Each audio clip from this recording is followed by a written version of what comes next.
Hi!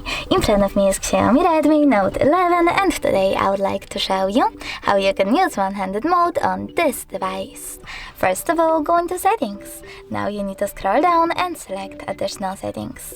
Then click on one-handed mode and tap on the switcher to activate it. Over here you can pick one of those options to change size of your shrink screen. I will go with that one. Then follow those instructions. Swipe left or right from the home button to pull the screen closer to one side. When I do that, as you can see, one-handed mode is now on. If you wish to go back, you need to click on the blank area. If you wish to turn off one-handed mode completely, click on the same switcher. Thanks so much for watching. If you enjoyed this video, leave a like, comment and don't forget to subscribe. Bye!